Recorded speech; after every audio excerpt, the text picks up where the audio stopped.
This is the Jeff Kai's Auto Sports Desk. A pair of milestones met on the Section 4 lacrosse field. Big Red earns near double-digit All-American honors, and the Ponies go to extras in New England. Welcome to the Sports Desk.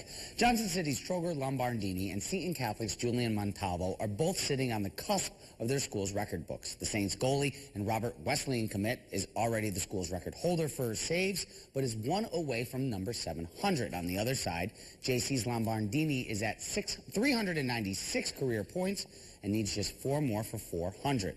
The two met tonight on John G. Dowd Field.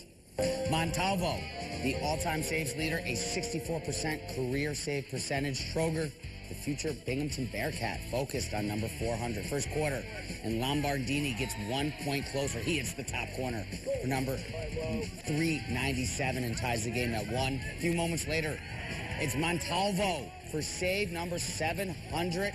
And the Saints are up 1 after 1 quarter. Right before the half, Lombardini working behind the cage. That's goal number 2 of the night. Point number 399 for his career. Move to the third quarter. Here's history for the Wildcat. He goes 6-12, tickles the twine of the top corner for career point 400. Saints offense, though, too much for JC. Nate Munich finds Gabe Colley for the spinner shot. Saints get the win. Montalvo and Lombardini, though, both looking back on their career achievements. It's a big accomplishment, but it's not all me. You know, I got that great defense around me and the offense too. So, I mean, it's not my achievement; it's the team achievement. When they came out, I was a little surprised, and I was really happy when I got my 400th point. I realized I did, but we were down by like 6, so I was just kind of locked in still. Head to Endicott for the Tigers in the Ithaca Little Red. Anthony DiMarco going to get us going here for the Tigers. The bounce shot. That goes 5, hold on, keep. And UE's up 1 early. UE trying to keep it rolling. Larkin Blanco is going to rip the crank shot here. That's going to find the back of the net. Tigers offense looking good after the first quarter, but the Little Red taking over from there. Eric Enerson is going to find a cut in Lee Milton on the crease. That's going to find the Ithaca lead growing. And then in transition, it's going to be Quentin Getson. He's going to put his head down, plow right through the defense.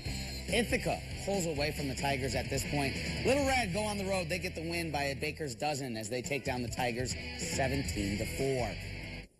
The top team in the country, the number 1 ranked Cornell Big Red, is coming off a dominant win over the America East champs UAlbany in the first round of the NCAAs, and doing so now with a team filled of All-American selections.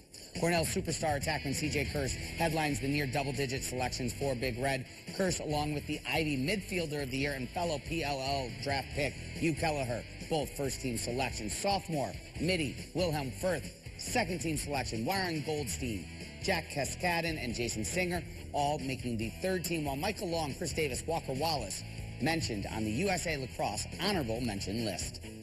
You know, that certainly adds to the confidence. This group's been battle-tested. We've played the best, and that's always the goal in the regular season, is to set yourself up for great competition and to test yourself every single week to prepare yourself for this environment where, you know, the slip-ups, you know, can't happen anymore.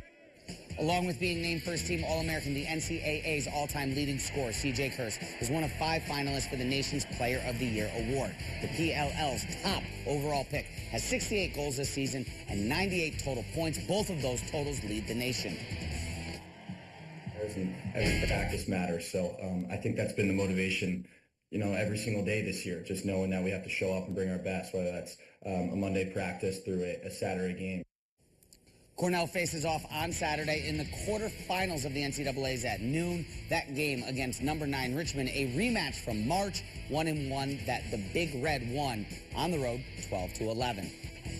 Bearcats not the only Southern tier softball team that will be taking swings in the NCAAs. Liberty League champs and the 24th ranked team in the country at Division III, the Ithaca Bombers, hosting a regional final in the Finger Lakes. Ithaca is the number 2 seed in the region and will host Springfield for Game 1 on Thursday. Texas Lutheran, UMass Boston, that rounds out the regionals. Bombers led by the Conference Pitcher of the Year, Anna Cornell, who is 15-3. First pitch on Thursday at 1:30 against Springfield. Red Dragons as well, repeat winners of the SUNYAC's top prize, the Commissioner's Cup. They ran away with it for a second straight year. winners of 17 of a possible 22 titles this year as well. They won championships in football and in women's golf. New Paltz in second place. SUNY Oneonta rounds out the standings. And finally, Ponies back out on the road tonight, taking on a team that they are tied for second place within the division. Both Hartford and Binghamton, 18-13 going into Tuesday night, and a half game back of Portland. Ponies went to extras, but a Ryan Clifford throwing error would end the game on a sack bunt. Ponies fall 1-0. The two teams back on the diamond tomorrow starting at 5 p.m. for a doubleheader. That's it for us here tonight at 11. We are back tomorrow with your Athlete of the Week, but right now I'm going to throw it back on over to Nicole.